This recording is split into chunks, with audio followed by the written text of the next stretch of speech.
an extra 20,000 sitting area capacity has been availed, where Kenyans who had already or had gone there anticipating to sit at the terraces that are now full to capacity can watch the live broadcast from the screens that are going to be mounted there. Later on, we are expecting over 20 heads of states there that have already confirmed.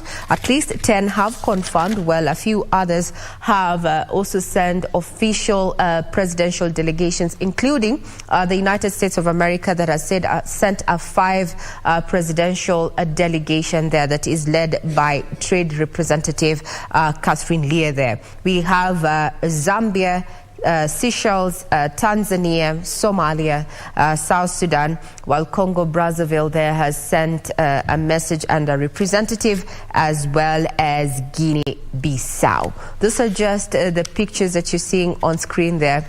Kenyans already up a bit about the upcoming inauguration. Now from Kasarari, Nairobi, we take you to Kilifi County, where we have our reporter Michael Mwadiga keeping tabs on what is happening in Kilifi. Good morning, Mwadiga. Yes, Regina Manyara, good morning. Nipo katika kaunti ya Kilifi ambapo naungana pa na wananchi kunijiza tu kwamba hali ikoje, manake ni shamra matayarisho. Wako hapa tu wamesikia furaha kuhusiana na jinsi hali ilivyo. Manake tu ni kwamba leo ni ile siku kubwa, kichukulia kwamba ama hali ilivyo ni kwamba rais mteule Daktari William Samoei Ruto anaapishwa rasmi kama rais wa 5 wa taifa la Kenya. Na nimetembea katika kaunti ya Kilifi kupata tu maoni ya wananchi. Hapa nipo katika eneo la Kibaoni na napatana tu na kaka, naeleza anaitwa nani na matarajio yao ni gani. Serikali inaingia mpya ya awamu ya 5. Kaka, unaitwa nani na tuambie kwamba unatarajia nini? Tizama kamera. Mimi naitwa Joseph Osoro, ni mwanabiashara katika hii town ya Kilifi. Natarajia mambo mengi zaidi kutoka kwa rais mteule.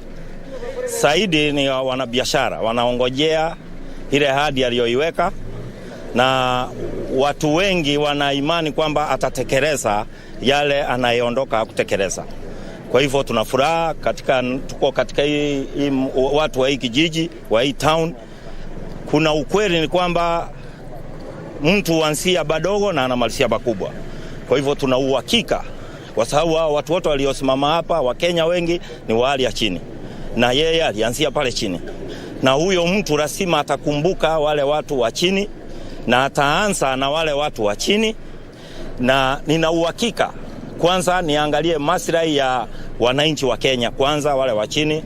Tena tuondolee hii kitu inaitwa CPC, kwa sababu mtoto anatumwa mkate mahamri apeleke shuleni. Naam, lakini tuangazie kwamba CBC ni mfumo uko umeletwa ili kuweza kurahisisha wakati wanafunzi wanatoka shuleni wao wanaweza kujitegemea. Lakini katika masuala mazima ya masuala ya miundombinu na uongozi, masuala ya biashara, mnatarajia nini kama watu wa Kilifi ili maisha yaweze kuimarika? Kwanza kitu kikubwa ni miundo msingi. Kidogo anaondoka amejaribu kufanya.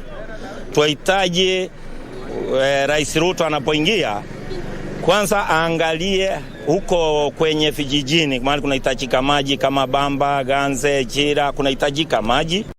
Kitu ya kwanza kunahitajika ukulima, na yeye tuna uhakika yeye kasi yake kubwa ameifanya. Kwa waziri wa kilimo alifanya mambo makubwa.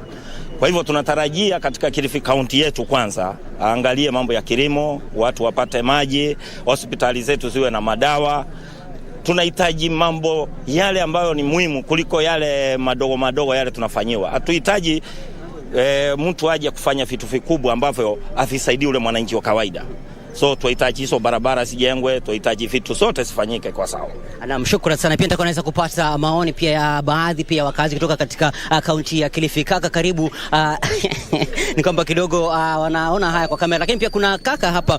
Baba, tueleze unaitwa nani na matarajio yako ni gani sasa serikali ya awamu ya 5 inapoingia? Utakuwa unatazama kamera. Mimi naitwa John Kaindi. Angalia kamera. What I want is peace in this country. Peace is very important. The election has gone and the politics will continue, but we need peace politics. Those who win, those who lose, they should maintain peace. Because now we wait for what will happen, and what we need is a president to serve all people in this country. And that is very important. And I think what we can say for the incoming president is to make sure peace is there and intimidation should not be there. Because if he can pull out his arms to intimidate us, we not live the free, fair, how we have been living. And this, the speculation which has been going on, and we don't need to see it anymore.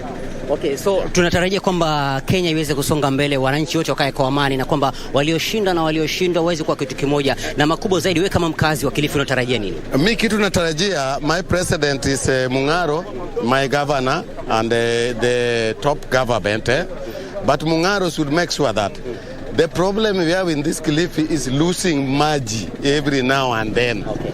And some document which has been going on, some has stopped, some has going on. That's why Mungaro should pull up his socks to save us. But okay. Kilifi, we are really suffering. Okay, sawa. Asante sana. Pia kuna kaka pia patakwenda tueleze tu majina yako, unaitwa nani? Na labda leo ni kwamba serikali ya awamu ya 5 inaingia uongozini. Wewe kama mkazi wa kaunti ya Kilifi, Mkenya, tumepiga kura tumemaliza. Matarajio yako ni gani wakati serikali inapoingia? Asante sana. Kwanza kabisa majina yangu ninaitwa Bernard Kai Nzaro. Ninatoa shukrani jambo la kwanza kwa Mungu kwa sababu ya ushindi wa Daktari William Samoei Ruto. Kitu cha kwanza yeye akiwa anaapishwa hii leo, baada ya kuweka chini Biblia, aangalie uongozi wake, uangalie uchumi ule ambao umedidimia hapa Kenya. Kwa sababu Kenya wengi ni mahustlers. Ile bottom up, ile style ambayo leo alikuwa anaongea itakuwa njema kabisa akiwa itatekeleza. Kwa sababu wengi ni walala hoi. Biashara ziimarike, biashara ziinuke, watu wa pikipiki, mama mboga kama alivyokuwa anasema, wazee. Hiyo ndio itakuwa kitu cha kwanza kabisa hii Kenya kusimama na kuimarika. Kwa sababu uchumi umezorora kabisa. Nachukua fursa hii ya kusema kwamba hata ingawaje nchi imepitia hali ngumu ya kiuchumi wakati huu, lakini nina imani ya kwamba huyu rais mpya ambaye kwamba anachukua uongozi leo hatamu, naamini kwamba mambo yatabadilika. Na ninaomba Mungu ya kwamba msaidie, mtie nguvu, aweze kuongoza kwa hekima. Wale ambao walikuwa upande wake, wale ambao hawakuwa upande wake, sote tumekuwa watoto wa moja wa Kenya. Kwa hivyo tutapata equal rights na tuhudumiwe sawasawa kabisa. Mahospitali, miundombinu itekelezwe sawasawa. Hiyo ndio furaha ya mwananchi wa kawaida. Kwa hilo Mungu akusaidie sana rais mpya, na Mungu ambariki zaidi na zaidi. Kila eneo la nchi hii tuone uongozi mzuri kabisa, ili na sisi tuseme tunafurahi. Na shukrani sana. Pia vile ningeweza kupata kiongozi wa bodaboda hapa aweze kuzungumza makijana ambaye anaweza kusimamia wengine wa bodaboda. Kaka, karibu uweze kutueleza tu labda matarajio yenu ni gani wakati huu tunapoingia katika serikali ya awamu ya 5? Wewe kama kijana ambaye unaangazia vijana wako hapa, na pia vile waendeshaji bodaboda ambao wengi ni vijana, labda mnatarajia nini na matumaini yenu ni gani hasa katika wakati huu tunapoingia katika serikali ya awamu ya 5 kama kijana? Kwanza kwa majina yangu kamili naitwa Atibu Ahmadi. Mimi pia ni mwana bodaboda, nilifanya kazi ya bodaboda. Kitu ambacho tutarajia kutoka kwa president wetu ambaye kwamba tulimchagua Dr. William Samoei Ruto ni kuwa aangazie sana swala la upande wa mafuta. Maana kama mabodaboda tuumia sana upande wa mafuta. Unaweza ona kwamba mwanabodaboda ametia mafuta, lakini ukiangalia ile pesa anayopata kupitia yale mafuta aliyoweka ni kidogo, kwa sababu ile pesa anayotumia kuweka mafuta ni nyingi kuliko ile pesa ambayo yapata kupitia ile biashara yake ya bodaboda. Hilo ndo swala zima ambalo tunataka Dr. William Samoei Ruto ambaye ni rais wetu ambaye anaenda kuapishwa siku ya leo aliangazie sana ili swala la mafuta kuwa iende kushukishwa mafuta, ili tuweze kupata na sisi kitu kidogo kupitia hizi biashara zetu za bodaboda. Kama venye ulikuwa kwa akisema bodaboda mama mboga, sasa ili bodaboda tuione kweli sasa akitekeleza katika hii serikali yake ya awamu ya 5 kama rais wa hii taifa letu la Kenya. Naam, shukrani sana. Bila shaka ni maoni yao hapa wakazi katika kaunti ya Kilifi, nikiwa katika eneo la Kibaoni. Wamezungumzia masuala mengi muhimu, masuala ambayo wakeza kumtaka rais anaingia katika awamu hii ya 5 Daktari William Ruto kuweza kuiangazia. Wameelezea masuala ya miundo msingi, wakitaka pia hospitali ziweze kupata dawa, ili vile wakati wakati watu wanaweza kutafuta yale matibabu waweze kuwa na ule urahisi na kuweza kuona angalau haki yao ya kikatiba kuweza kupata huduma bora inaweza kutekelezwa. Pia vile vile wameangazia masuala ya hali ya kawaida ya mwananchi ili kuweza kuhakikisha kwamba hali yake kimaisha imeweza kuinuliwa. Pia vile vile masuala ya biashara, wakitaka biashara ziweze kuangaziwa. Tukiangazia kaunti ya Kilifi ni mojawapo ya kaunti kubwa ambazo zimejikita katika eneo zima la Pwani, na hapa katika kaunti ya Kilifi mengi ama hali ya kiuchumi ni kwamba kuna uvuvi na pia vile vile kuna masuala ya ukulima na rasilimali nyingi katika kaunti ya Kilifi, na pia vile vile ni mojawapo ya zile ama ni mojawapo ya zile kaunti ambazo zinasifika sana katika masuala ya utalii, zikiwa na fuo za bahari zenye kupendeza na hoteli hoteli za nyota 5 wanavyosema katika lugha ya Kiingereza, hoteli ambazo zinakubalika katika rubaa za kimataifa. Kwa hivyo masuala mengi hapa wakitaka hasa pia vile vile masuala ya ajira kuweza kuangaziwa, vijana kuweza kupata ajira. Kwa hivyo ni mengi tu ambayo mweza kumwelezea rais mteule marais anaingia kwa sasa Daktari William Ruto ili kuweza kuyatekeleza. Kwa hivyo tumekita kambi katika kaunti ya Kilifi kukupasha tu jinsi hali ilivyo shamra wakati wanapojitayarisha kuweza kuona rais wa awamu ya 5 akiweza kuapishwa. Kwa hivyo tumekita kambi hapa na tutakuwa tunaweza kukufahamisha mengi zaidi wakati taarifa zinapoendelea kuchipuka. Mwenzangu Manyara kutoka kaunti ya Kilifi, Michael Mwandika, kazi kwako. Shukran sana Michael Madinga kwa hayo. We'll continue keeping tabs on various parts of the country as Kenya puts another mark in history, and this is going to be happening at Kasarari. Now let's have a listen into what Deputy President-elect Rigathi Gachagua has to say. It's less and less government in their lives and more services to the people of Kenya. Kenyans are they have quite high expectations, and maybe let me just ask this question. When the Deputy President, William Ruto, who is now President-elect, joined hands with President Uhuru Kenyatta, we saw quite a good relationship, and now you sound so confident about your working relationship with the President-elect William Ruto. How sure are we, or what do you have to show that things are not going to go south like they did in the Jubilee government? Myself and William Ruto have come a long way for the last 20 years. We are buddies and we are friends. One thing about William Ruto, he has no inferiority complex. He will not be bothered that I'm a good worker, I'm a performer. He will be quite happy when I perform, so that I augment his work, I compliment his efforts. So there is no way me and him can have a conflict. None whatsoever. The conflict between William Ruto and Uhuru Kenyatta was brought about by inferiority complex, because the president had inferiority complex. He was unhappy that William Ruto is a performer, and therefore he wanted to cut him to size. It was unnecessary. I will be bringing energy to the presidency. I will be complimenting Dr. William Ruto. I will be supporting him. He's more than happy to have a good worker, somebody focused, somebody hardworking like himself, so that with the combined effort, because that is what this country needs.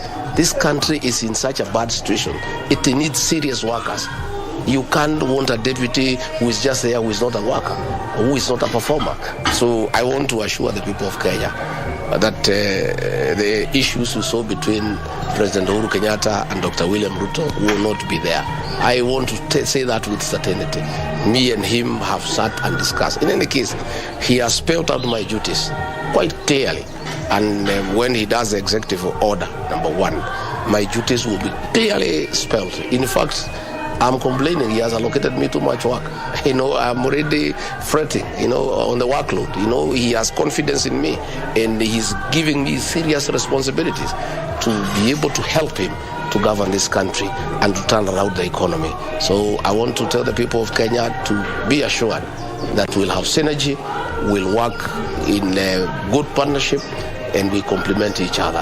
And mine is to support the president. Mine is to back him up. Mine is to make sure that the roles he assigned me are implemented with military precision. Mine is to make sure that the country is moving in the right direction. And mine is also to keep my ear to the ground, to listen to what people are saying and advise him appropriately. And luckily for Dr. William Ruto, he's a good listener, and he takes advice, with humility, and he doesn't take offense when we tell him this and this, what he's doing probably is not right, probably Kenyans are not happy. He takes it in good stride. So, and that is a mark of leadership, the ability to listen agreeing to be advised, agreeing to be corrected, and agreeing to have a discussion with your juniors. You know, when you respect your juniors and you treat them with respect and acknowledging that they also have some brains, then work becomes very easy. You know, Dr. William Ruto has respect for the people under him. He has tremendous respect for all of us. Even young members of parliament, he gives them time and he listens to them. And many a time he has taken a position. And some junior members of parliament have advised him against it. And he has, you know, with happiness and heartily agreed to the advice. So I am sure that we'll have a government that is full of consultation and consensus, and that is what will make us succeed, by consulting regularly, by agreeing to disagree, by having meetings and you know, staying with our members of parliament, discussing with our governors, having many parliamentary groups meeting, and meetings allowing people to prevail and people to discuss freely so that they can, you know, inform him and he can get better knowledge to assist him in decision making. As the incoming deputy president, do you actually think maybe there should be a constitutional amendment just to make sure that the roles of the deputy president are constitutionally defined, such that we just don't leave it open to be like an assistant of the president? Do you think the roles should be constitutional? Probably in future, but for now it's not necessary. My duties will be well spread out in the executive circular, you know, and me and William Ruto, we have agreed what I need to do. In fact, I am already feeling the heat of what he has allocated me. So for now, it's okay. But probably because of future, you may get another president like Uhuru Kenyatta, who has no regard for his deputy. Probably going forward, that is food for thought. It's something that our lawmakers need to look at so that we don't have a situation like we had between Uhuru Kenyatta and William Ruto. But in our case, because of the kind of personalities that we are fine and we are okay. But for posterity, I think it's food for thought. Maybe before I let you go to join your family in the Thanksgiving ceremony, we saw a letter released yesterday by the Azimio la Umoja presidential candidate Raila Odinga saying that he will not be attending the inauguration ceremony of the 5th president and you as the deputy president for various reasons that he outlined. What do you think of that? What are your thoughts on that? And also, what do you have to tell Kenyans on this particular day so that I can let you go? I don't think Raila Odinga is one of our concerns. I mean, surely, be fair to us. We have a country to run. We have a 10 trillion public debt, 14 million Kenyans in CRB, 6 million unemployed people, imaginable, prices of food commodities. Where would we get time to bother about Raila Odinga? Raila Odinga is a Kenyan. He's a senior citizen. He's free to do what he wants. Yeah? But he's really, I must tell you, he is not among our priorities. And really, we are not really bothered. Yeah? Because we have work to do. We have been given a mandate by the people of Kenya. And that is what we want to focus on. And we really don't want to get involved in sideshows. You know, by what Raila Odinga is saying, oh, he'll come, he'll not come. It doesn't matter. The function will go on. Kasarari is full. We can't even accommodate the people who are there. That is what is important. As to what he wants to do, I think we leave it to him. But I want to say we'll accord him his due respect as a senior citizen.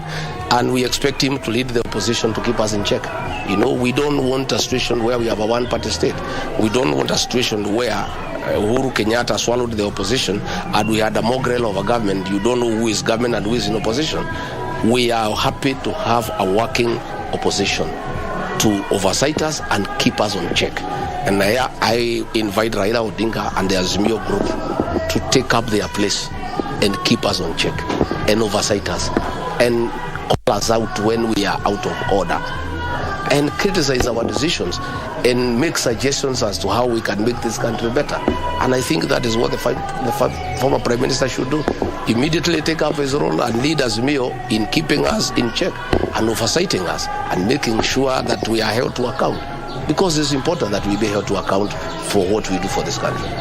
One question from the national broadcaster. Thank you very much, Your Excellency. This is Gishuki Wachira. Looking at the just concluded polls, out of 22 million registered voters, 7.1 voted for you and William Ruto, 6.9 voted for Azimio, while another like 7 million did not abstain from the vote completely.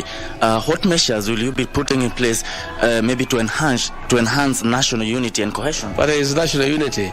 An election is just an event. The fact that people have voted this way and that way doesn't mean they are disunited. When I listen to the people of Kenya, people have moved on. It's only the politicians who are talking about bringing people together. Bring them together to do what? Kenyans have a new government and they want the government to start working for them. And we shall work for everybody. Those who voted for us and those who did not vote for us. Kenyans are united by desire to be served by their government. Kenyans are busy with their daily hassles.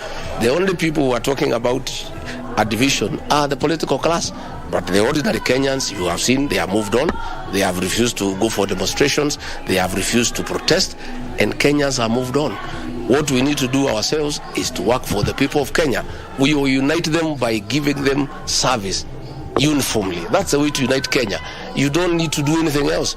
It's to take development to every part of this country. Is to create a good working environment for all Kenyans across the country without discrimination. That is the way you unite the people of Kenya, by action, by working for everybody, by treating everybody equally, by having equity, by taking development to every part of this country. That is what we intend to do. Thank you very much. Your family is here, and a number of them, including the extended family. And how crucial actually have they been with you, including even your wife? That is my family is a wonderful family. When I got in trouble with the state because of my political stand, and the state unleashed very serious and brutal persecution mechanism, my family stood with me. My wife, Pastor Dorcas, she has prayed for me every day. She has walked with me. She has stayed by my side. She has never left me one day. My two sons, Kevin and Keith, are wonderful boys. They have been with me in very difficult times. Even when I was in prison, they were there for me, bringing me food, coming to check on me and encouraging me. My immediate family, the Gachagua family, has been with me in prayer and supporting me and urging me on. My extended family has been very good to me. And I want to tell the people of Kenya to take care of family. But at the end of it, those are your people. When things were very difficult for me, my very good friends ran away from me. My business partners betrayed me. Others disowned me. Others switched their phones on me. Others blocked me. Others disappeared when they had them around. But my family never deserted me a single day. I want to urge the people of Kenya, please take care of your families. Show them love and compassion. Those are the only people, when the chips are done, you can rely on. All these other people can desert you, but family will also stand with you. And I'm entirely very grateful to my family for standing with me in very difficult times and circumstances.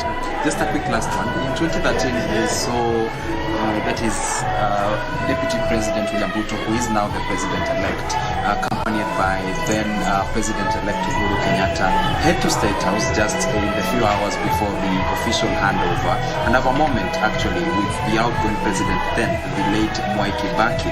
But yesterday, we didn't see you at State House. Maybe was there a reason? No, I was not able to go because I was busy. I was in charge of the political mobilization you have seen in Kasarari. And one of the things that I do myself, one of my strengths is political mobilization. I have mobilized all my life. I mobilized for President Moi. I mobilized for President Mwai Kibaki. I mobilized for Uhuru Kenyatta. And I told my boss, if I've mobilized for all these people, I must mobilize for myself and my boss. So I decided to take personal charge of what is going on in Kasarani. In any case, my boss went to meet his counterpart. I'm not in that level. I'm a small man.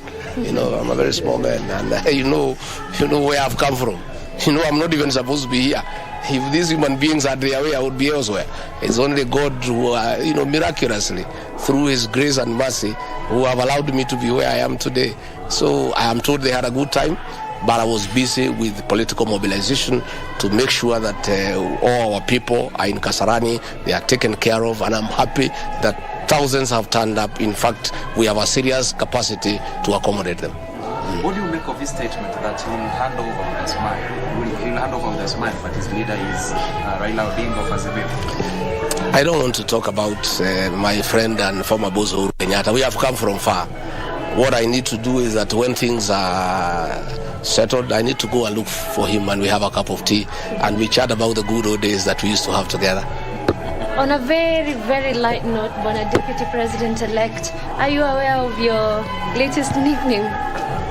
I hear many things, but I stay focused. Should I let you know? Yeah. Maybe. I hear many things. I will. Well, she knows many things around me. She stays around me all the time.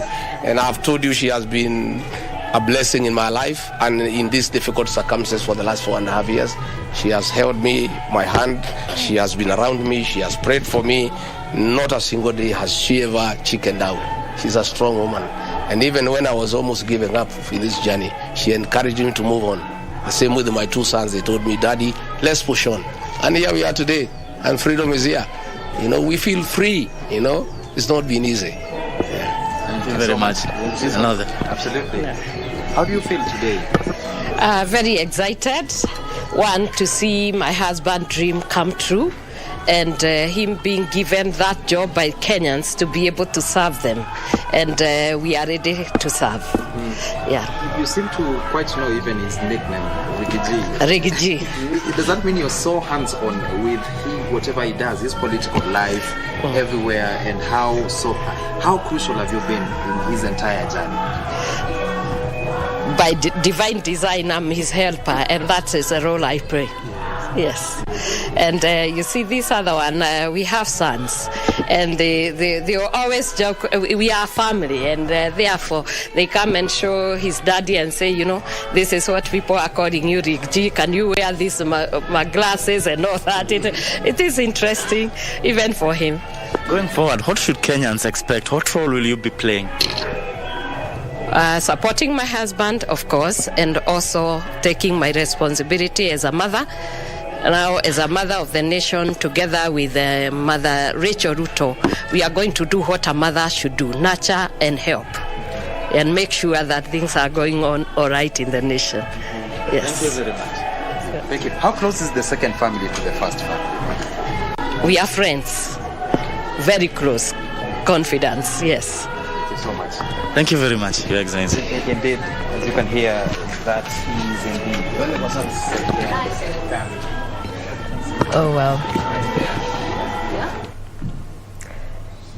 Now, those are live pictures coming from Deputy President-elect Rigathi Gachagua's residence there in Karen, flanked by his beautiful wife, Pastor Dorcas, who has just said in her role to execute, she is going to be a mother, but now a mother to the nation. And also on a very light moment there, she told us that she's aware that a majority of Kenyans, especially on social media, refer to her husband as Rigiji.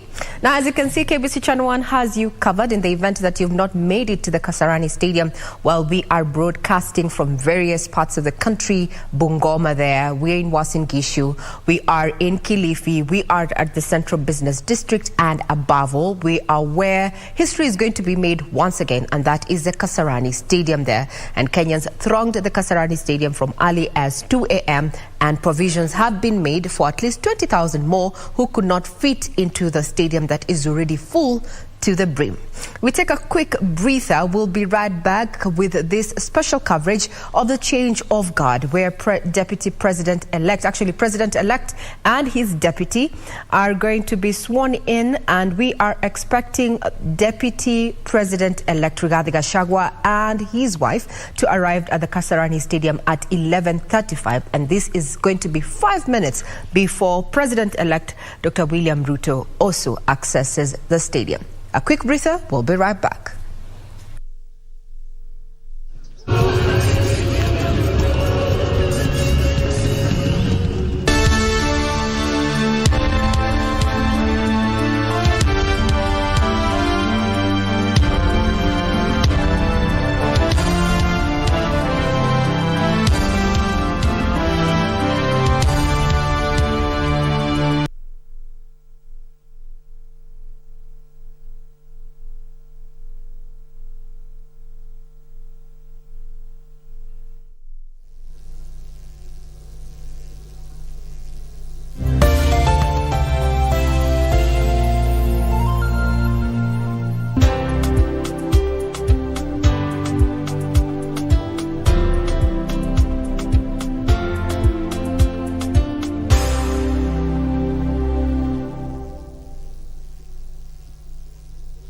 To get Change Your Thinking Skizatune, dial star 811 star 961 hash. When you change the quality of your thinking, you change the quality of your life.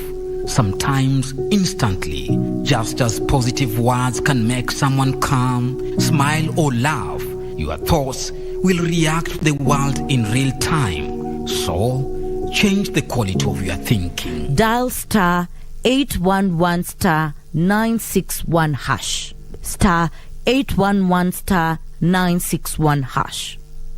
Walimu na wanafunzi mpo. KBC Channel 1 inakutoa darasani na kukuleta jukwani ili upate kuaminika.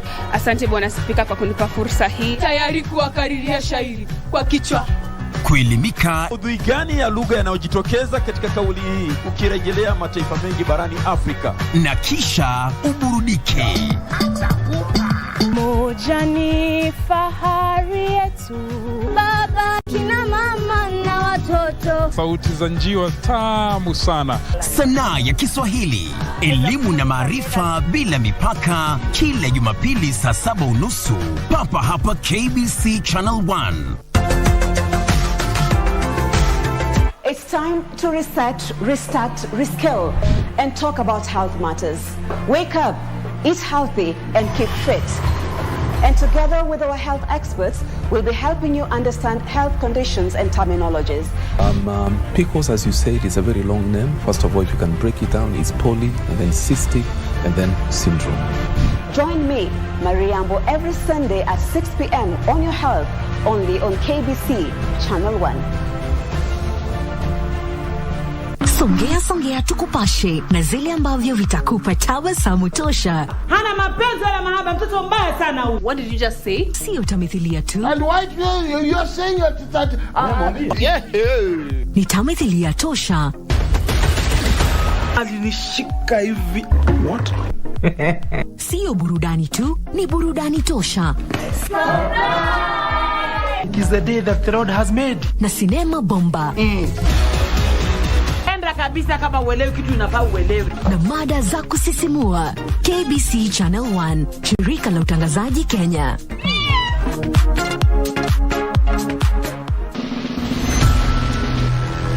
There's a new game in town. It's a game like no other. It's captivating. It's fun. Entertaining and refreshing. Which year was the film released? Correct answer.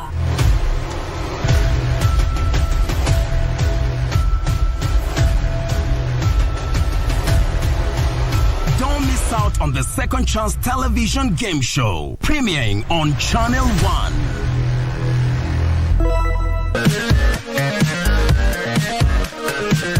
Hello there. Good boys gone bad. Eric Omondi has evolved from being a comedian to now being the king of clout chasing. Mm-hmm. How does a gospel artist make money? Jaguar wept again. As a celeb, as a followers, but it's a time for artists to make bank.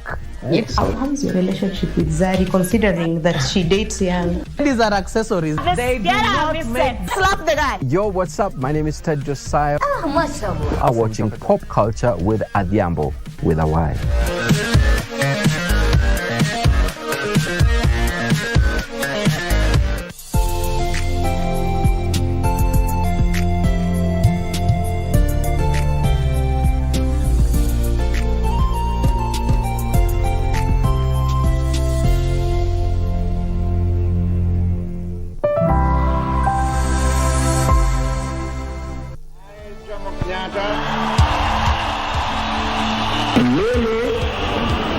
Daniel Doroidich Arab Moi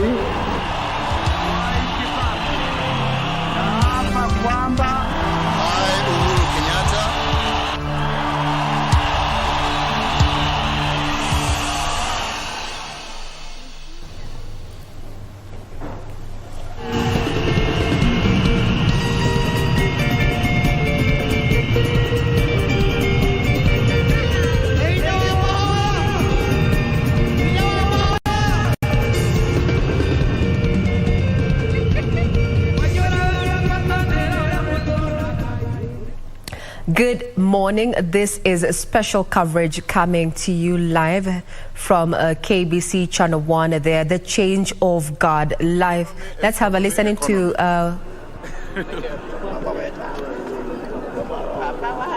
are just live pictures coming from Kasarari Stadium. We have been keeping tabs from 4 a.m. this morning, and the Kenyans have thronged the stadium there, and as you can see, the legal minds are walking in. We're trying to capture, or rather try and see who is accessing the stadium there.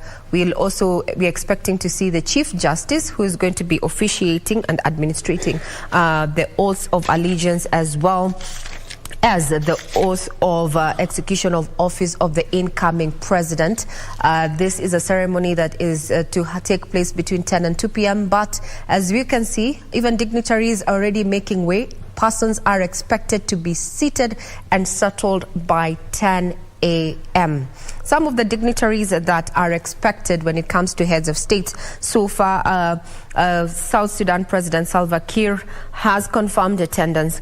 Somalia President Hassan Sheikh Mohamud too has confirmed attendance. And neighboring Tanzania's President Samia Suluhu is also going to be in attendance.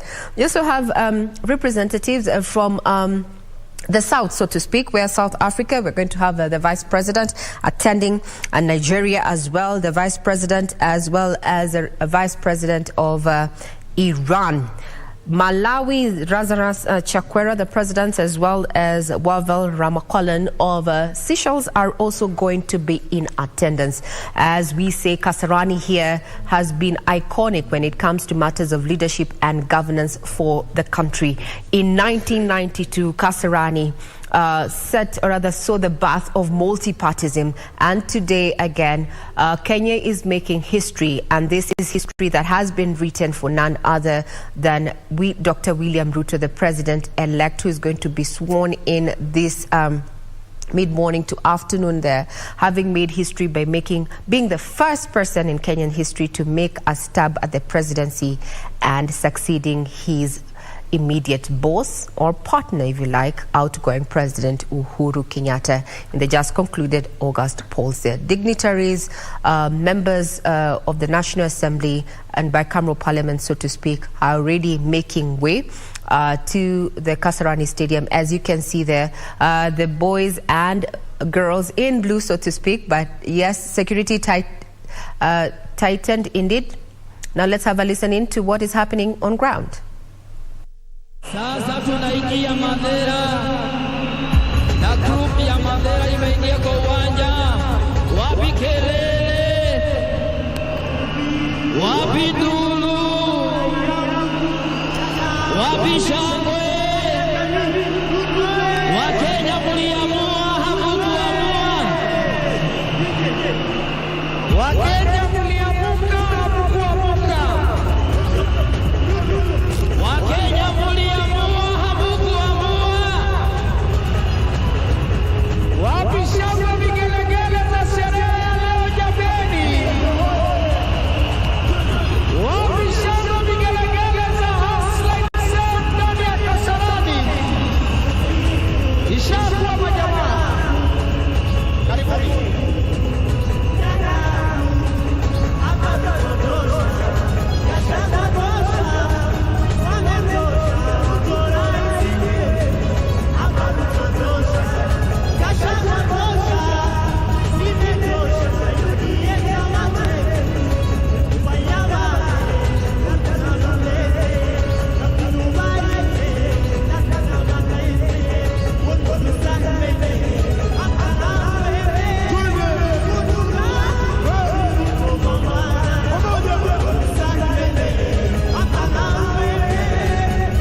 Kasarari, we take you back. We take you to Safari Park, where our reporter Mwoki is also keeping tabs on activities there. Mwoki, to you. Good morning.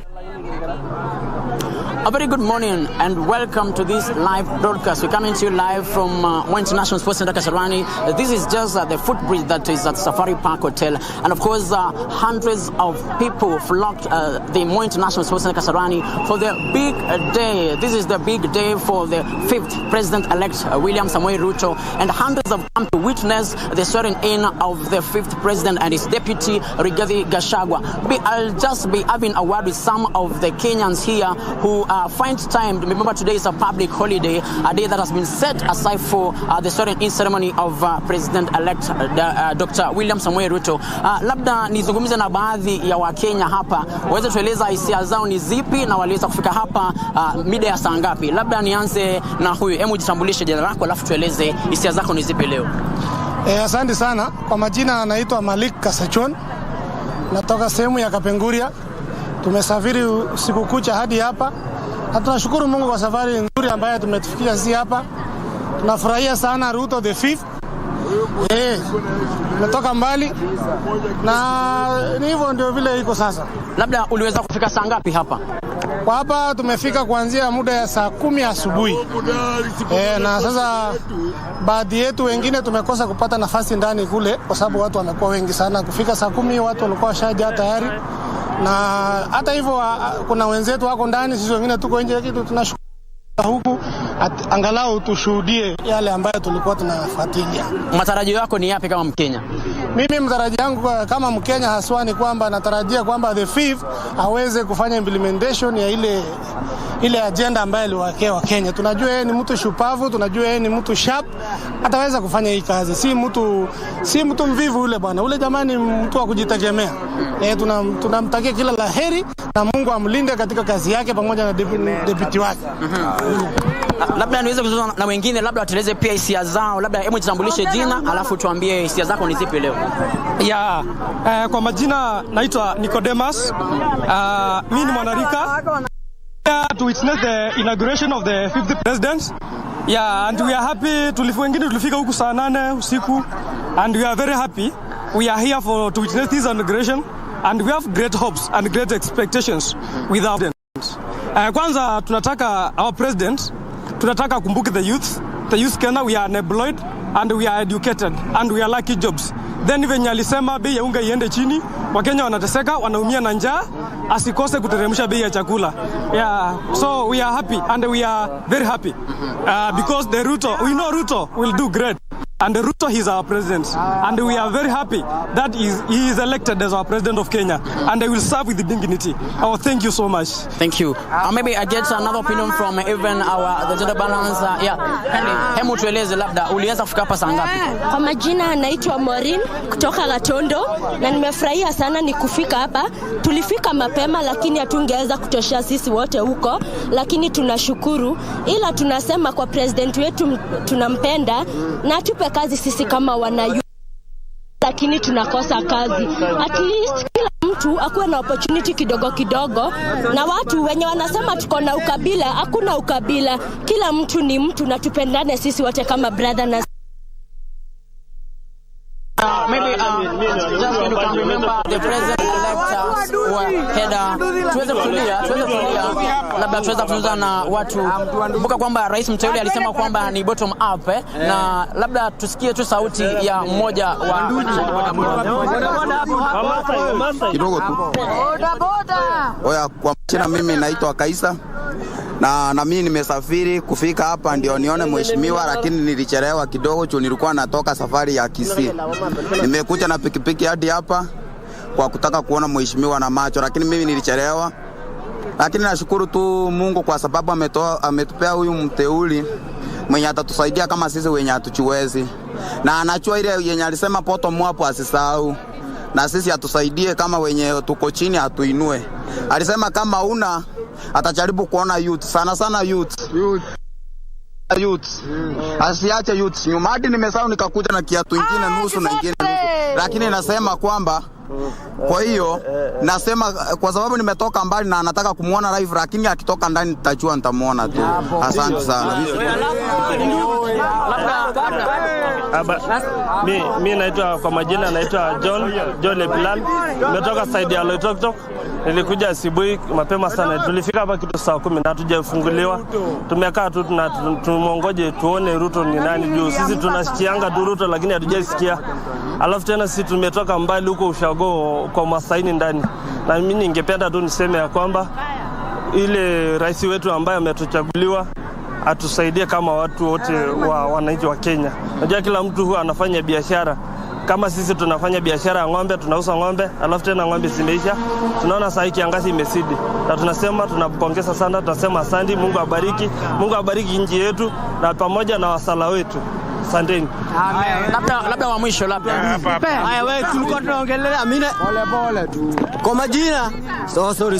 Sema. Kwa majina naitwa Joseph Koyo Moshai.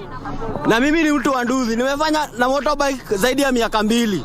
Lakini last year tulipigwa vita sana watu wa Nduthi. Na sasa Kenya tunaomba ya kwamba Ruto ukiingia enyewe utupunguzie mafuta. Alafu watu wa Nduthi tao tunasumbuliwa sana. Tuingie town, tunaingia town tunashikwa na sisi pia tunatafutia familia zetu. Well, indeed, those are the sounds and that sights at the Kasarari Stadium. That is just as the Safaricom flyover. But what you're actually seeing are the legal minds and also dignitaries accessing the Kasarari Stadium. We understand that President of Uganda, that is Kaguta Yoweri Museveni, he's on his way to the stadium there, and that is as per his official Twitter account. While President of Rwanda there, that is Paul Kagame, flew into the country yesterday evening. We are expecting them to be among the 20 heads of states that have confirmed attendance for this inauguration ceremony there. Quite a representation there. We also have, we're expecting the president of Burundi, Evariste, there to show up any minute from now. As per what is required is at 10 a.m. dignitaries, members of the public to have sat down and settled, maybe for entertainment. And what you're seeing is a team of women from Mazera there who have been entertaining crowds at the Kasarani Stadium. This is already full to the brim, and as you've heard from one of the Kenyans who actually got onto his bike, he has not told us at what point he left Kisii County all the way to Nairobi to just have a glimpse of the president-elect, Dr. William Ruto. I don't know how far Kisii is, but definitely it is not as close. And those who come, we have those who come from Kisii here and that want to take, maybe they can tell us, sorry, how far is Kisii, and would you hop onto a bike to actually come and be part of history? Definitely, I won't hop onto a bike, but Kisii is just close to 300 kilometers away, so it's possible to do a bike ride. If you do like a consistent 5 to 6 hours, you can be in Nairobi. So if this person was already there by 6 a.m., if those are 6 hours, they started their journey at close to midnight? Yes. Also introducing our other guest to join this panel this morning on KBC Channel 1, where we're giving you special coverage of this auspicious occasion, is none other than Henry Kurauka. From what you have heard, Henry Kurauka, now that you have joined us, expectations of Kenyans are quite rife, and the conversation is centering around at least 3 main things. The high cost of living. They want the food prices to come down with immediate effect. If I can take you back to what they said in Bungoma, is that when the president lifts the Bible, takes the oath, and actually he puts the Bible down, they want the prices of unga to come down. How feasible is this going to be? Yes, thank you very much. It is true, there are very high expectations. Of course, we all want a fair economy because our cost of living is very high. We are expecting the new government to reduce fuel prices, to reduce food prices, and the basic needs prices. We also expect so many people to access credit and to be removed from the CRBs. Secondly, we expect the new government to tackle a number of other issues. Well, it seems that we are not getting you loud and clear. Maybe Troy, you can take it away as we just see Nairobi Governor Gachagua also joining the number of Kenyans who have gone to be part and parcel. Yes, indeed. Nairobi Governor is one of the expected guests, bearing in mind that, as Engineer talked about, Nairobi is one of the counties that is being looked at very keenly in regards to the ascension of power. And there is something that I was able to pick up from Deputy President-elect Rigathi Gachagua in regards to his work. And I believe it's a KBC journalist who asked about the relationship, a working relationship that they're supposed to have. And I would like to reel in the lawyers first, because I believe there's some aspect of the law involved here. The duties of the Deputy President as enshrined in the Constitution is, one, to be the principal assistant of the President, and secondly, any other duties as directed by the President. Indeed, the President-elect did talk about an executive order number 1 that will be able to give the Deputy President his roles or the work that he's supposed to do. And there we've had something that maybe will come up a little bit later. The Deputy President-elect talking about having the President has already has given him duties, and he's talking about a lot of duties. How is the executive order, and how far can you stretch it? We've seen a number of executive orders by the President in regards to the Deputy President's role as enshrined in the Constitution. Kurauka Gishore? Yes, thank you for that question. You see, Bentroy, the aspect of the Deputy President being the number 2 position is whereby the President has more powers, and he should be able to allocate some powers today. That has gone, as the Deputy President-elect Gachagua has indicated, that he has a sense that he has already been assigned so much roles which is actually threatening, if I may quote him, that he will be able to do, but he also admitted he's a workaholic, he will be able to do them. There is no, the Constitution has been very clear that it's the President to assign roles.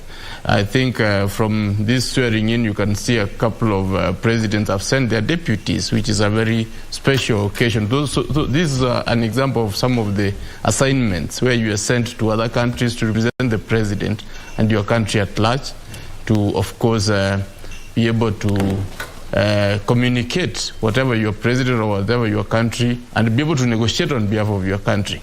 That is a very important and distinct role. I think at some point we saw even the Deputy President, the now President-elect, was sent to one of the conferences, I think either in Davos, and he negotiated, and it came to Kenya. You know, that's a momentous occasion.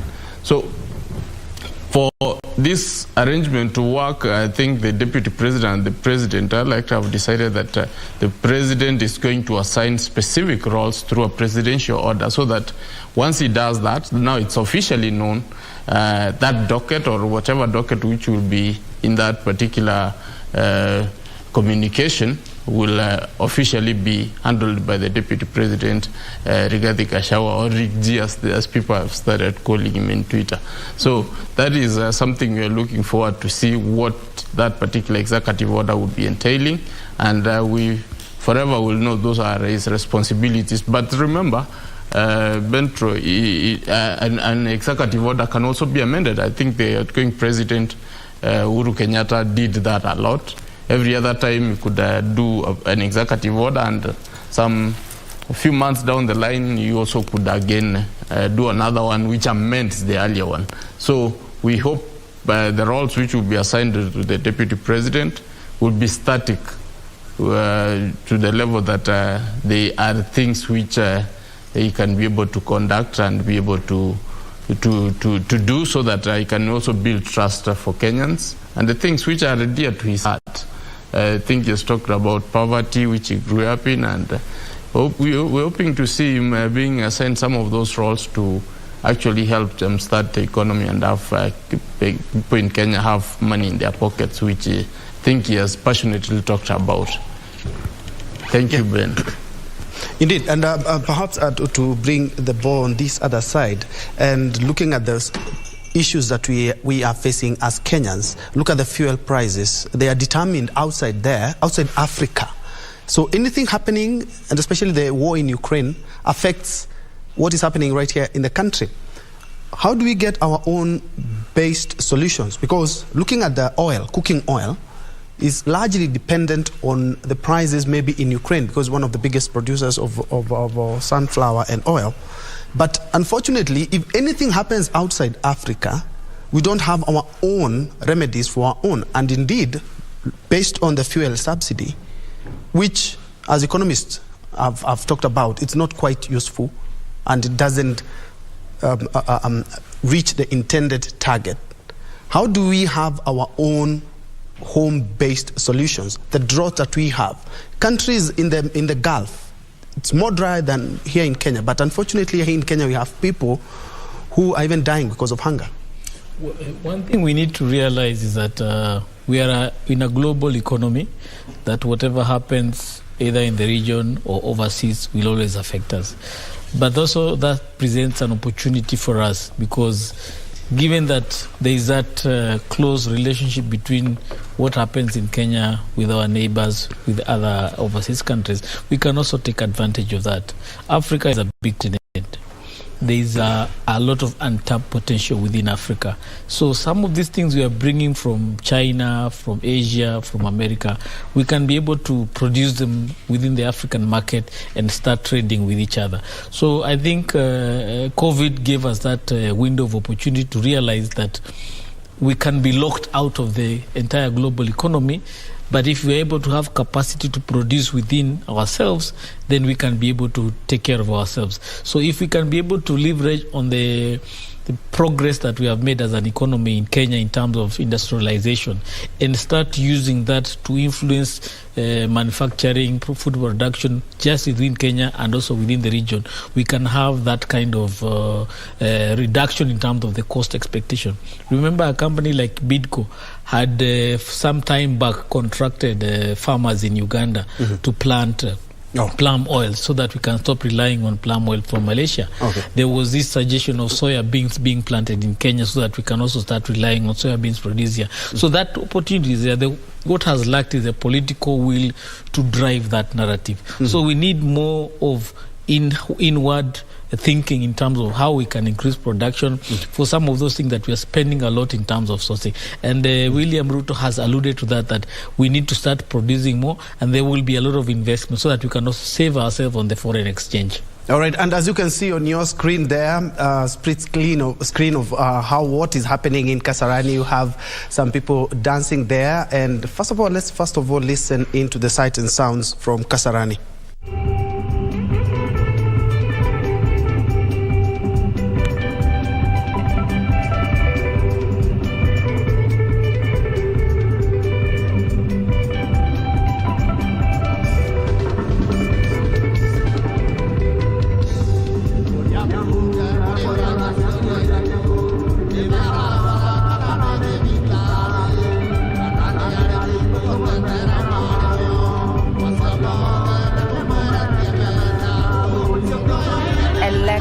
Mother there accessing the Kasarani Stadium, and as captured by the dailies as well as KBC Channel 1 there, she's been quoted saying that she totally believes that the son is going to deliver on the promises he made. Let's see if we can get the sound there.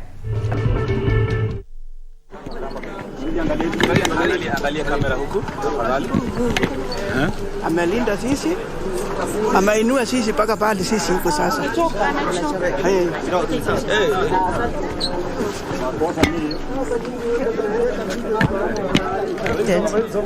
Several times saying that she's confident that her son, that is the President-elect William Ruto, who is going to be taking an oath of office in not too long, is going to deliver. Let's have a listen into more of what Kasarani has to offer.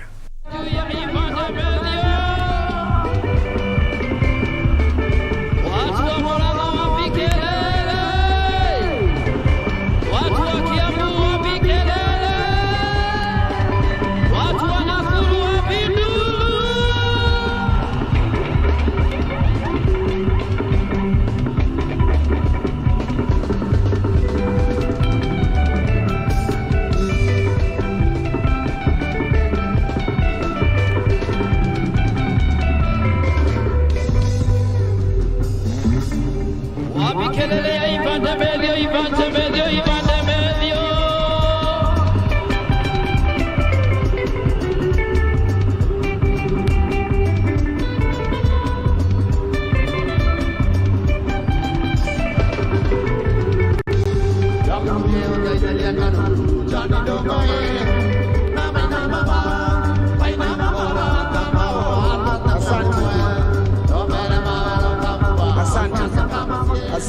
Asante sana. Wapi kelele wewe? Ataendelea kidogo tu, tangazo moja tu. Waandishi wa habari wote walio kwenye uwanja, mnaomba tafadhali muweze kwenda kwenye mahali mmetengewa. Kuna bendera ambayo mnaiona kwenye mkono wangu wa kulia. Tafadhali tuende tusimame hapo ndo tupangwe tafadhali. Kindly, members of the fourth estate, let us go to where the flags are. Behind the flags, we would like to have where you've been designated tafadhali. Kwa hivyo tunaomba members of the fourth estate, kindly let's move towards that as we continue with the entertainment. We'd like to clear the field as we get ready to begin the occasion and the ceremony for today. So kindly let us clear the field immediately. All members of the fourth estate, tafadhali, to songe to where the flags are so that we can proceed. Tafadhali. Well, as you can see, the MC there calling the stadium to order.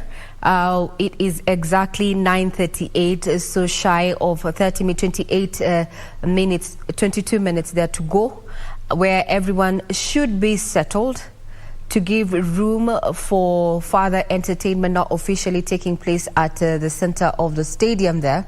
And as you can see, this is the dais where we're going to have the deputy president-elect as well as the president-elect, as well as their spouses and the Chief Justice also going to sit as the ceremony kicks off. You're also seeing a few representatives of the judiciary. Remember, this is the oath of allegiance as well as the oath of it's called execution of the presidency. Some of the two oaths that President-elect there, Dr. William Ruto, is going to be swearing into to just usher in an era of his new administration.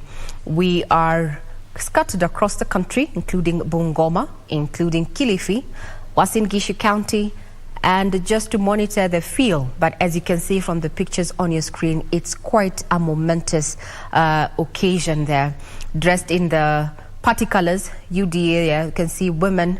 And I like what earlier we had from the Secretary General UDA there and nominated Senator there, Veronica Maina, saying that among her expectations is that once the cabinet lineup is actually out, that we're going to have at least 50% of representation that is women. And we say it's a patriarchal society, but the way things are looking, it's not just Kenya alone. The future is indeed female. Those are just sights and scenes. Kenyans arrived as early as 2 a.m. It's already filled to capacity, and anytime right from now, we're going to be witnessing the live performances as scheduled by the MC's card there to entertain crowds that are eagerly anticipating the arrival of President-elect William Ruto. A majority of them have left their businesses. Yes, it is a public. Yes, you can see there. We assume that is a dad and the son donned in the party colors, UDA there, and a flag there to go, coming to witness this moment in history there. I don't know if a majority of you have ever attended these public gatherings while you were growing up. I personally only did once when we were performing for the then President Moi there, but after that I've not had the time to actually go for entertainment and patriotism. I don't know, Ben Troy, have you ever attended this ceremony, Well, yes, you're not a journalist, Yes, and even you remember back in the late 80s, we used to do we were donning the Kenyan flags, and then we were making some PEs, so to say, donned in colors, making some figurative things like more or less like household equipment for Moi at the Moi Stadium in Embu back in primary school. And even if we were not able to go there, we were waiting for him at the roadside, you do remember. And he always had a bag of goodies, if you remember, always had a bag of goodies back then, just to underscore how the president and the primary schools and schools as well are quite in sync when it comes to national events. Kids are quite elated in such events as well. Now, as you can see on your screen, I understand this, whenever there's a ceremony within the Kalenjin community, this is what they don on. It's a bit of grass, so to speak. I'm not too sure, Dr. Rotich, maybe you can tell us what we are seeing. For me, from where I sit, I'm seeing grass. What is that? Regina, this is a sacred tree that is used in ceremonies. Ceremonies, which are very, very important ceremonies, like circumcision. During circumcision, you see such a plant. During marriage, you see such a plant. Big ceremonies like this one. So it signifies the sanctity of the ceremony itself. It is a very, very important kind of tree-like, and it is in our ceremonies, and we do adore it as a sacred tree. A sacred tree. Yes, from where we said that signifies the cleanliness of the whole ceremony itself. Now, those are pictures. Dr. Thank you for that clarification. We thought they were grass, but now that's no, they are not grass. Now, these are pictures that are coming to you live from Karen. This is Deputy President's residence, but now that is where the President-elect has been, or rather is domiciled, but after today, he is definitely transiting into State House. What you're seeing on screen there is Ababu Namwamba as well as Davis Chichur there having a conversation. We expect like 25 minutes to 12 or 35 there. The president is going to be making way to Kasarari Stadium. Now we take you to the CBD with Austin there, our very own, to just bring us up to speed with activities within the CBD. To you, Austin, good morning.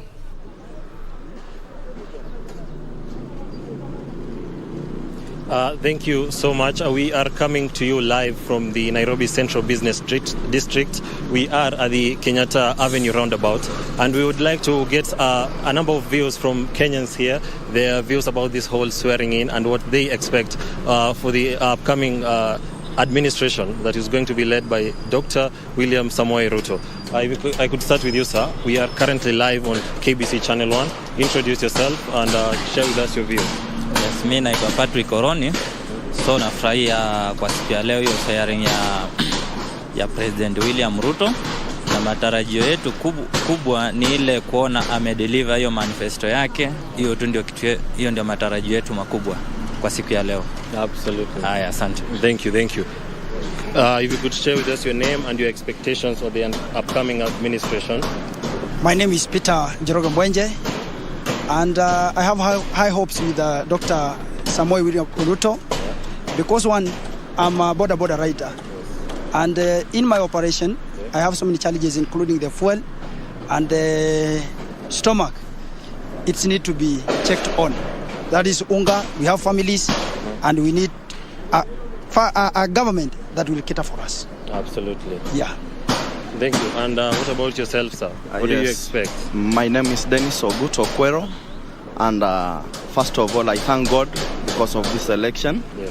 Na matarajio yangu kama mwana bodaboda, ninaomba kwamba wakati rais anastahili kufanya majukumu yake, cha kwanza kabisa ashukishe mafuta, na ndio vitu zingine pia zitafuata, haswa unga na vinginevyo. Na Mungu ambariki, aongoze Kenya vizuri, kwa sababu ni kiongozi ambayo tunaona kwamba amechaguliwa na Mwenyezi Mungu, sio kawaida. Thank you for that. And lastly, sir. Mimi naitwa Nicodemus. Nimefurahia sana. Yes. Sababu ni mimi naona mahali niweka kura yangu iko sawa. Sasa ile kitu mimi nataka rais anisaidie. Maneno ya CPC. Atoe maneno ya CPC kabisa. Ndio na sisi at least tupate pesa yenye tutaweza save. CPC inatupeleka mbio mbaya sana. Sisi kama watu wa bodaboda tuko na watoto shule. Mtoto anatungojea jioni tuende kumfanyisha homework. Haya, sasa kuenda kumfanyisha homework anataka tena pesa ya kwenda kufanya nini? Kufanyia sijui ni printing, kwenda kununua sijui ni nyama kilo moja apeleke shule. Sasa hiyo maneno ya CPC tolewe kabisa. Hiyo ndio kitu naomba tu atusaidie. Thank you so much. Those there are the views of some of the Kenyans here at the Nairobi Central Business District, and we expect that along this Kenyatta Avenue, many delegates and of course the president-elect, to say nothing of President Uhuru Kenyatta, they will be making their way to Kasarani. On the 9th of August, Kenyans came out in large numbers and cast their vote. A month later, we are about to witness one of the most seminal events take place. That is the swearing in of Dr. William Samoei Ruto as the 5th president of the Republic of Kenya.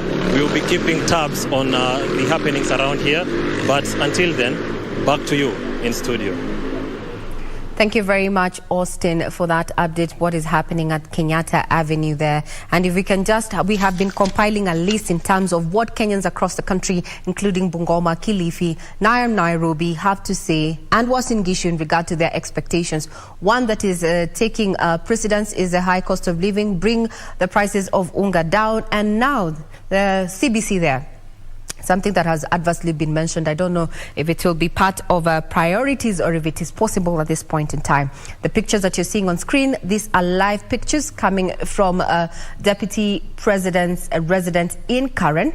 This is where the president-elect is going to be moving from, headed all the way to Kasarani.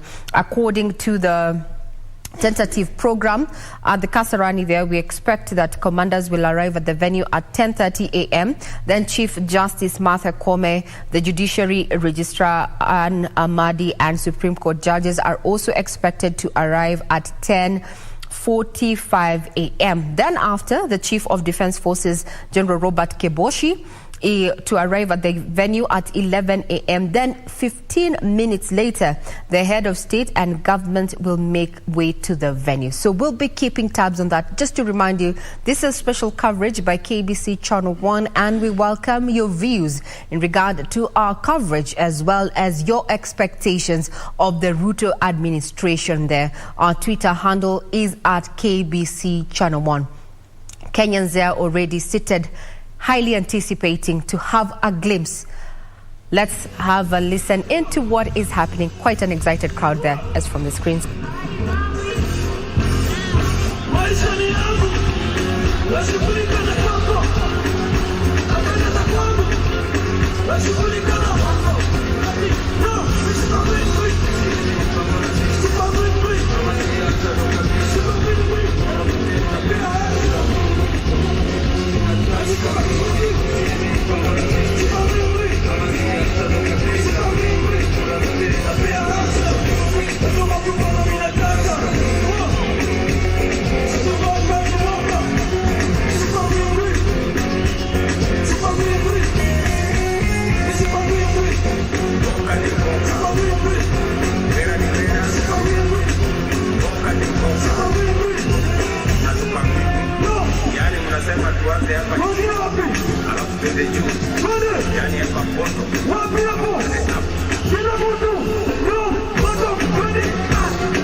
Thank you.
Asante sana DJ Ibani. Asante sana DJ Ibani. Wananchi tunazidi kuwakaribisha tunapojiandaa kuingia kwenye ratiba rasmi. Wageni wetu tunazidi kujiunga nasi. Nikiomba wale wote ambao wako kwenye jukwaa rasmi, tukisha waleta wageni wetu tunapeana nafasi kwa wale wanashughulikia itifaki ili kuweza kuwapa wageni wetu nafasi ya kuketi. Ningependa kuwakaribisha nyote, ikiwa ni siku ya furaha siku ya leo. Mwenyezi Mungu ametujalia siku njema, nchi iliyojaa nyama, maziwa na asali, nchi ya Jamhuri ya Kenya.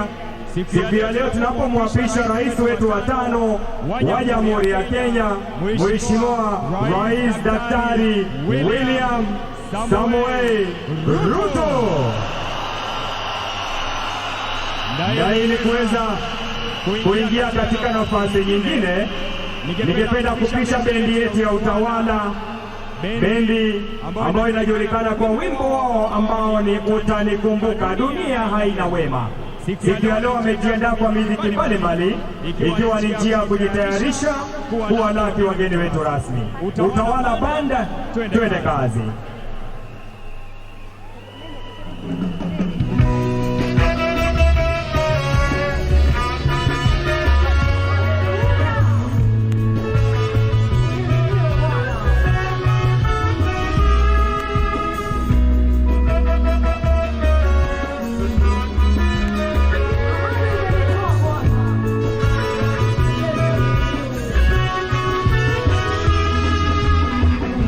Rumetoka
Asante sana bendi yetu ya utawala.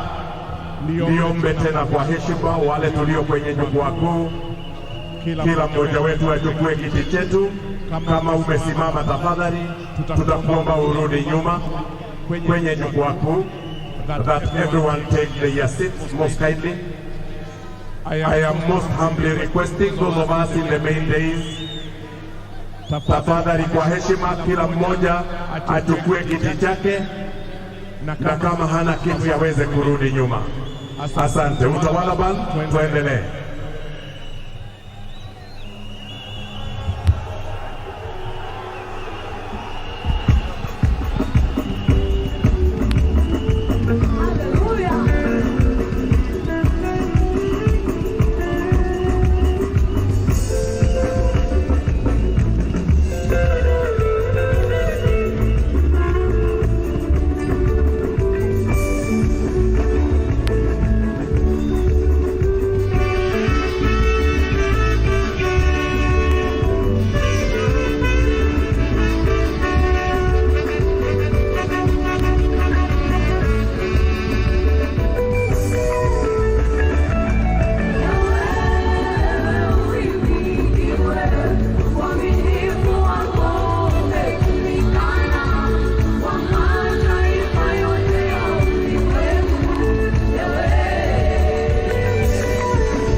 Republic of Kenya there with a warm welcome to Kasarani Sports Complex.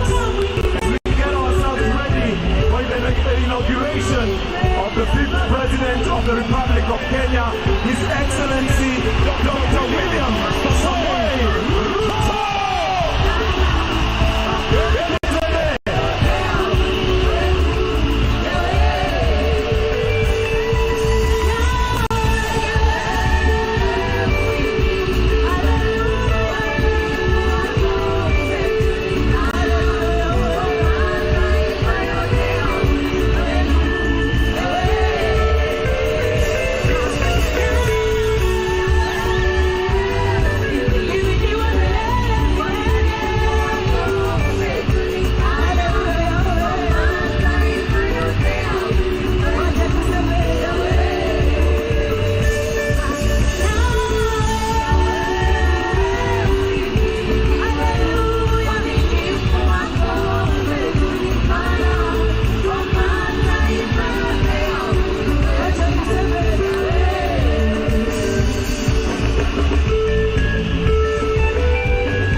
kamwambie Stella siwezi kufika mama, kamweleze Stella nimefungwa jela sasa.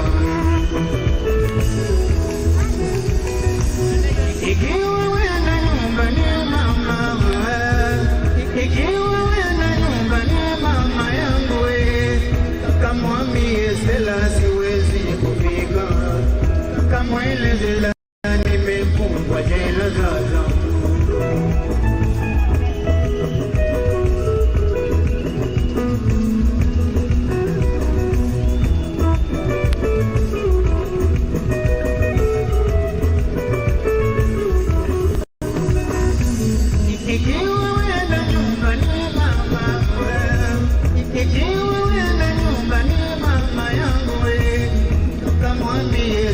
Siwezi kufika mama, kamweleze Stella mapenzi yamezidi jela.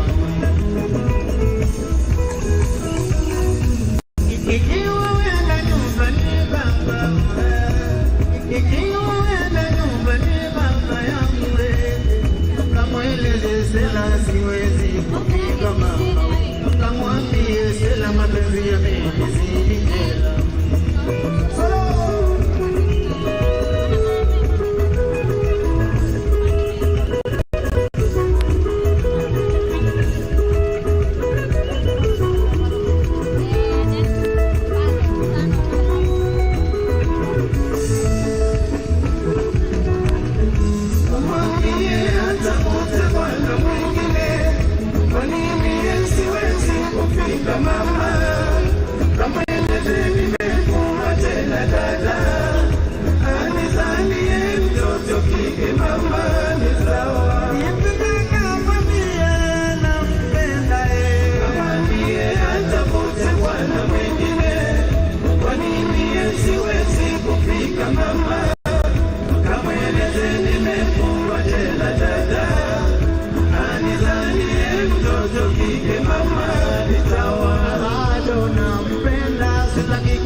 Asante sana wananchi wenzangu, kutoka wakati huu tutaendelea kuwapokea waheshimiwa marais, waheshimiwa rais, waheshimiwa mawaziri wakuu wanaoungana nasi siku ya leo.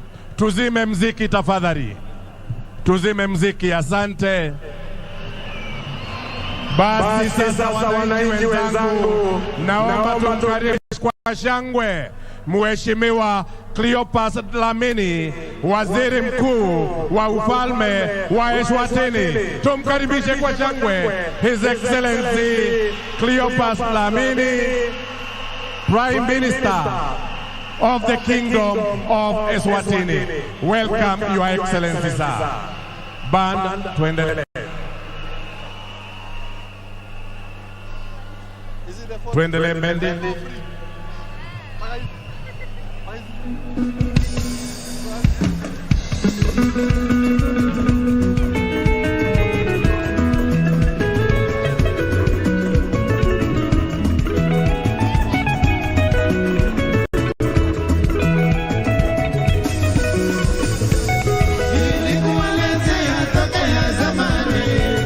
Lakini mama, huku ni kumbali, ili kueleza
wangu we, nikiwa huko ninakuomba usisahau ahadi yetu.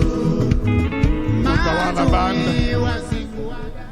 Wananchi wenzangu, tumkaribishe kwa shangwe Mheshimiwa Hassan Sheikh Mohamud, Rais wa Jamhuri ya Somalia.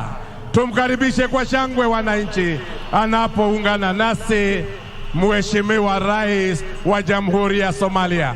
Welcome Your Excellency. Band, tuendelee.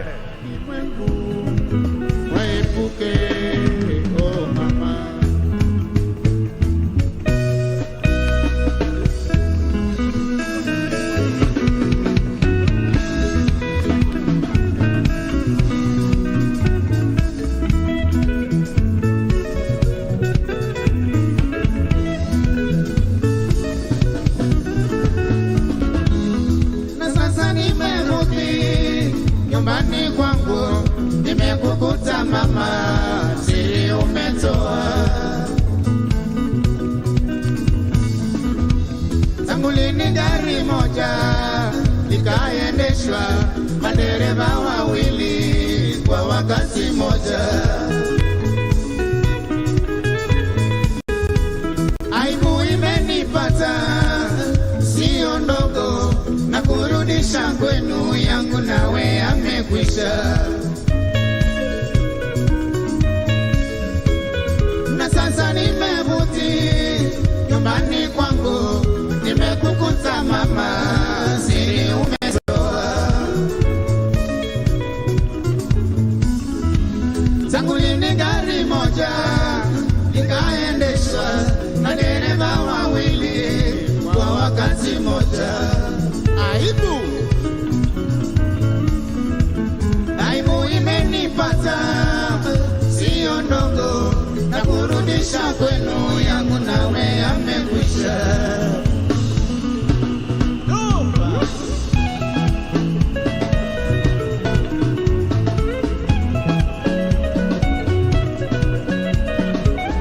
Utawala. Basi wananchi, tumkaribishe kwa shangwe Mheshimiwa Samia Suluhu Hassan, Rais wa Jamhuri ya Muungano wa Tanzania. Welcome Your Excellency Samia Suluhu Hassan, President of the United Republic of Tanzania. Welcome Your Excellency. Band, tuendelee.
Media. Kindly wapiga picha wale wako arrivals, we kindly move from there kindly. Thank you. Band, endelea.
tuwapongeze bendi kwa makofi hata wakiendelea sasa na wimbo mwingine. Bendi, tuendelee.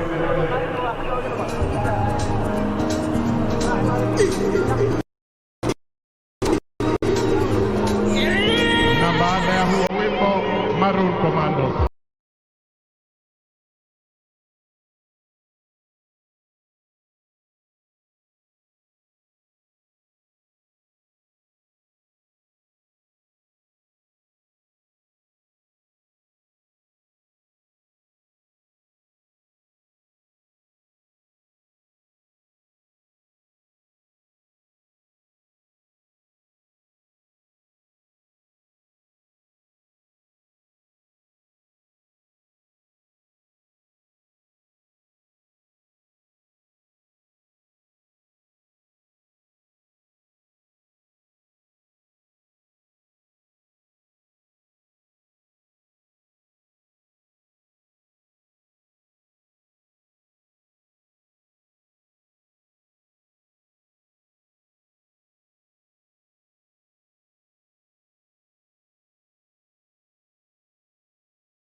Asante bendi.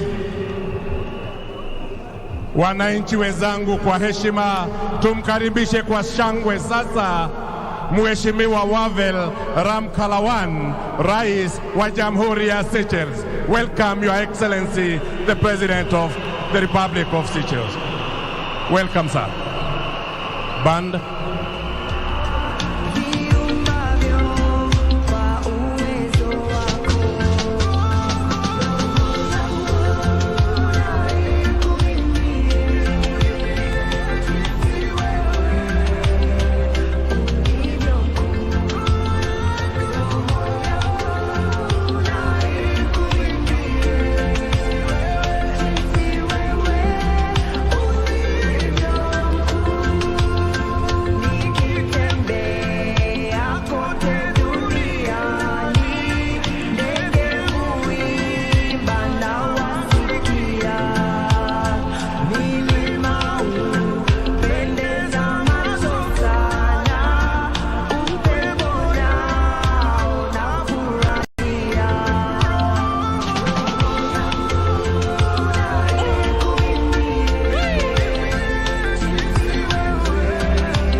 Band, naomba tumkaribishe sasa Mheshimiwa Umaro Embalo, Rais wa Jamhuri ya Guinea-Bissau. We now welcome His Excellency Umaro Embalo, President of the Republic of Guinea-Bissau. Welcome, Your Excellency. Band.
Kena ni baba, kena ni mama, umenitunga na kupenda sana. Jamhuri Day, kila kitu sawa, ni feeling poa kujitawala. Piche ming'ara kama kawa, tumewaka tena sana. Wagenge wote wanajivunia, Kenya yetu bado tunaaminia. Kenya ni namba moja, tena tunaongoza, wengine wanafuata. Mola ametulinda tuwe mara kama sema kila kitu guda guda.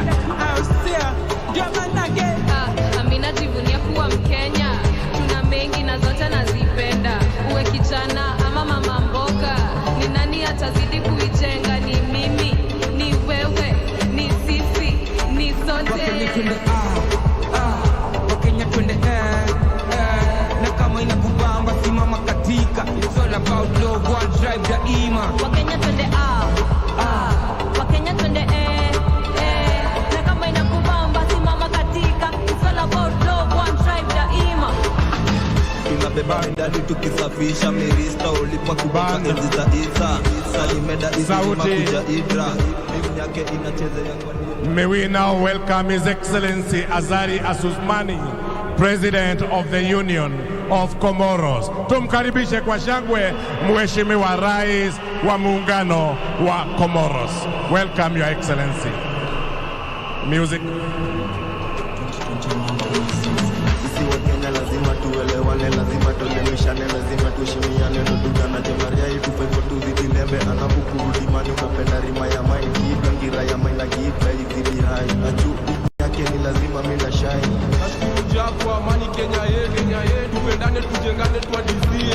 Rodi zetu za ile mzikombweze, viongozi wetu wape nguvu watujenge, jeshi yetu wape nguvu watulinde, kila yutapate mboka ajijenge. Wakenya wote na watakia mablessings, na watakia mablessings. Wakenya twende na kama inakubamba simama katika. It's all about love, one drive daima. Wakenya twende Wakenya twende na kama inakubamba simama katika. Kenya ninaipenda, kwani mimi na wewe tuungane. Moja wetu kinywani,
Sauti.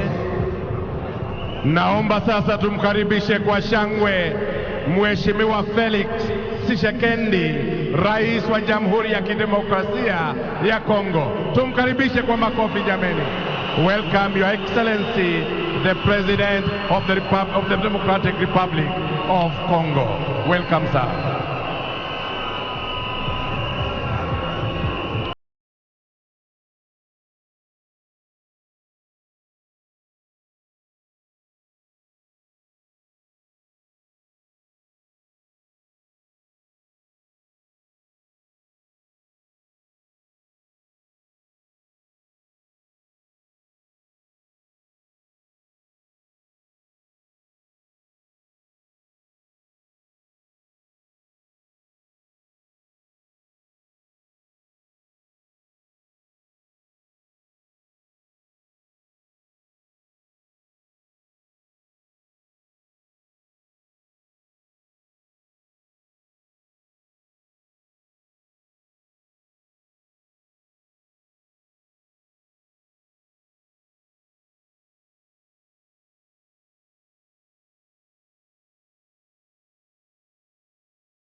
Tumkaribishe sasa Mheshimiwa Julius Maada Bio, Rais wa Jamhuri ya Sierra Leone. Tumkaribishe kwa shangwe anapoungana nasi hapa uwanjani.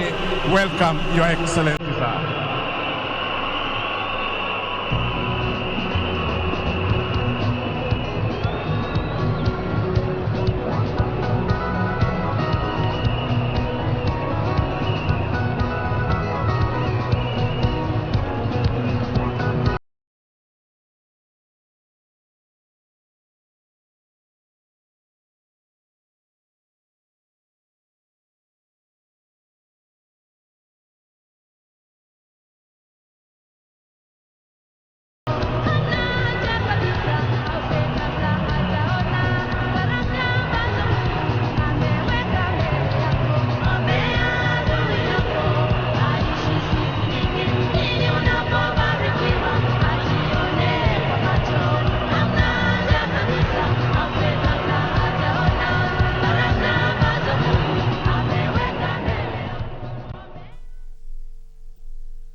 Indeed, as you can see on your screen, on one side, Kenyans continue to enjoy the music as they wait. On your right, that is the family of President-elect William Ruto, live from Karen. And as things are, they are currently in their last preparations so as to make way to the Kasarani Stadium. As you can see on your left side of the screen is that Kenyans there in a jubilant mood awaiting the swearing in. And look at that. That is Deputy President-elect Rigathi Gachagua convoy snaking its way from Karen, making its way to the Moi International Sports Center, Kasarani. Right now they are along Langata Road, making their way to Kasarani. Remember, some photos we have seen earlier on is that the president-elect is also on his final preparations so as to make his way to Kasarani. That is Langata Road, and that is the convoy that is making its way to the Kasarani. Kasarani Stadium, green as ever, jam-packed, 60,000 plus, 20,000 outside, millions watching from home, dignitaries still arriving. On your left, it's Kasarani, some dignitaries are arriving, and on your right, we have Museveni, the president of Uganda, making his way here. And over the years, he is one of the most consistent presidents that we've had in matters, and oldest for that matter. Let's first of all listen in to what is currently happening. Of the Republic of Zimbabwe, as he joins us in the stadium. Welcome, Your Excellency. Tuendelee na huo wimbo na tuko na ruhusa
Asante wananchi.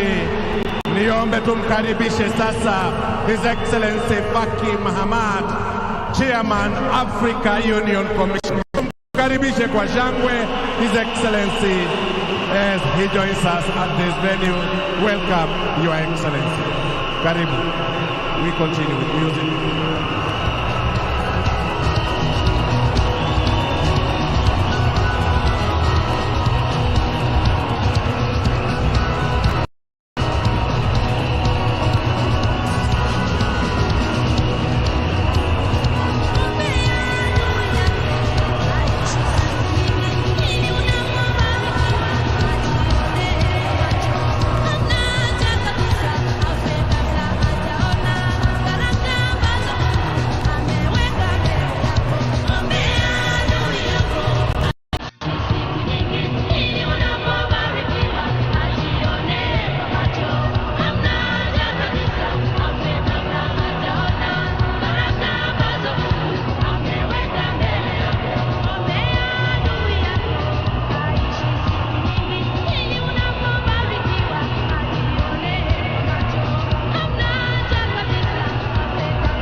Sana Wakenya wenzangu kwa shangwe, tumkaribishe sasa Mheshimiwa Filipe Jacinto Nyusi, Rais wa Jamhuri ya Mozambique. Tumkaribishe kwa makofi jamani, anapoungana nasi.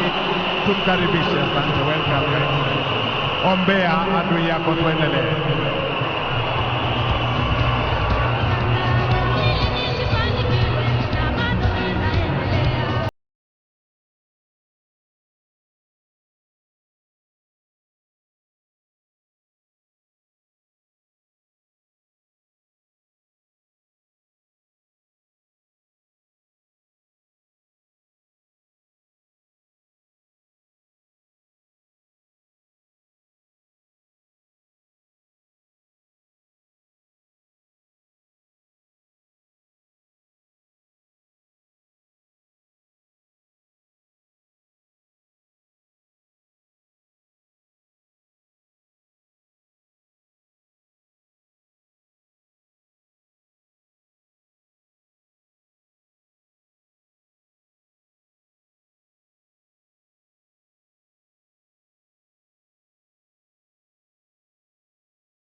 Basi wananchi wenzangu, tumkaribishe sasa Mheshimiwa Salva Kiir Mayardit, Rais wa Jamhuri ya Sudan Kusini.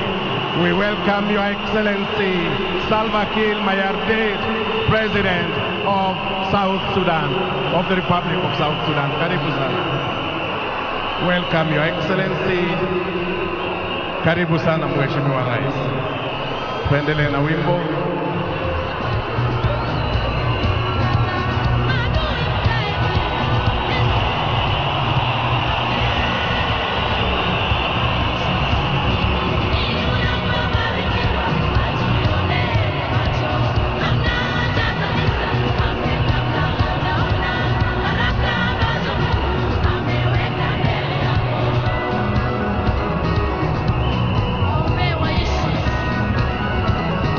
Thank you.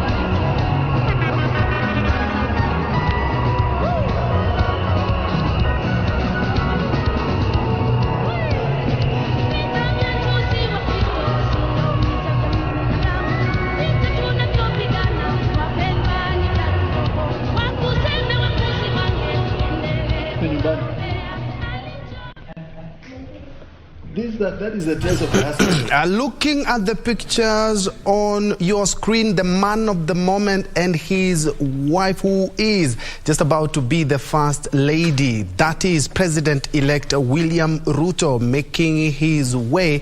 Actually, as I had alluded to earlier, is that the final touches, the polishing up there. That is the vehicle that will be snaking its way or making its way to the Kasarari Stadium. And that just signals that we are almost ready for the big event. Remember, the swearing in should take place between 10 and 2. Looking at the pictures on your screen, the convoy that has Deputy President-elect Rigathi Gachagua and his wife making its way. That is Thika Road, as I can see. Of course, at the Kasarani Stadium, leaders are still trooping in. And as they had talked about, over 20 presidents and heads of state, and the jubilation on Kenya's faces is quite evident as they wait for the big moment. That is just, what, slightly like an hour to go?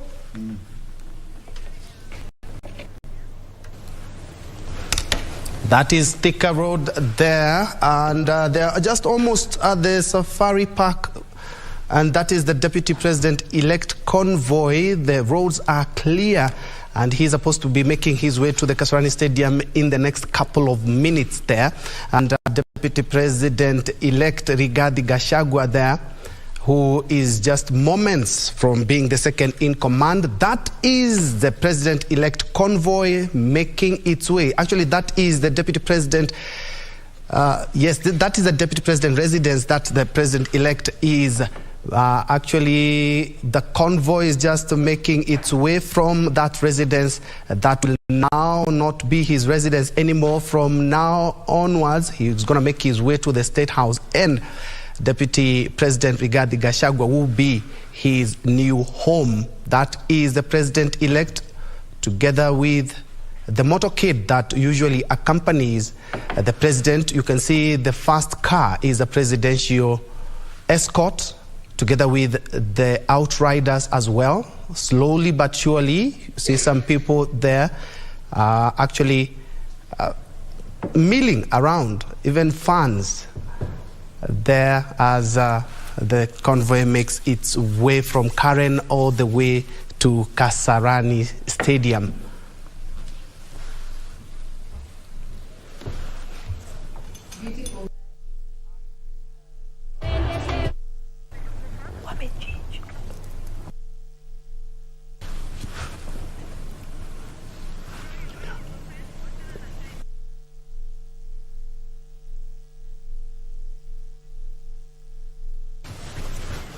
Yes, and you can see on your left, the bottom left, more dignitaries are making their way there.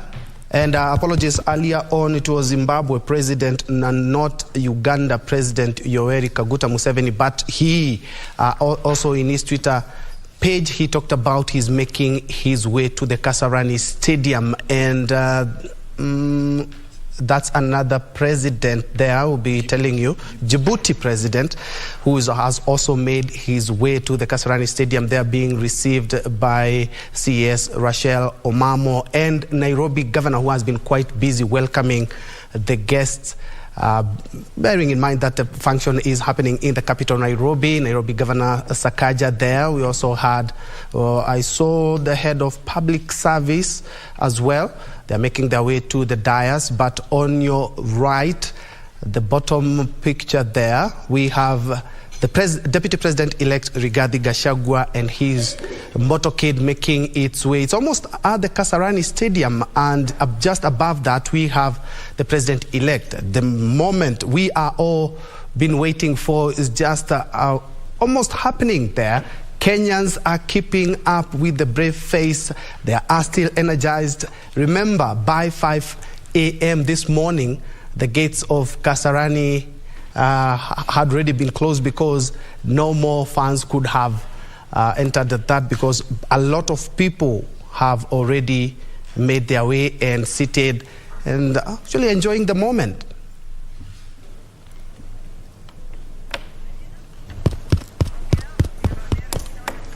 I think looking by what's happening or what's unfolding, you can see the heads of states or representatives from various parts of countries. I think this is the most important and the most exciting day for Kenyans, because you see even the residents of His Excellency, the President-elect, people are already there, and the others who are waiting are the Kasarari, and this is going to be the most interesting moment in this great nation of Africa, that is Kenya. And we have seen Kenyans, they are thronged to just watch the motorcade there from the Deputy President's residence in Karen there, where we have the President-elect currently driving, or rather his motorcade headed to the Kasarari Stadium. And ahead of him, from your screen, is Deputy President-elect, that is Rigathi Gachagua motorcade. We're expecting any minute from now to access the Kasarani Stadium. And according to the program, we are seeing that they're running ahead of schedule. If the time on your screen and my watch is anything to go by, they were expected at 11:35. Sticklers of time there, so we are yet, they're going to be arriving early. And we also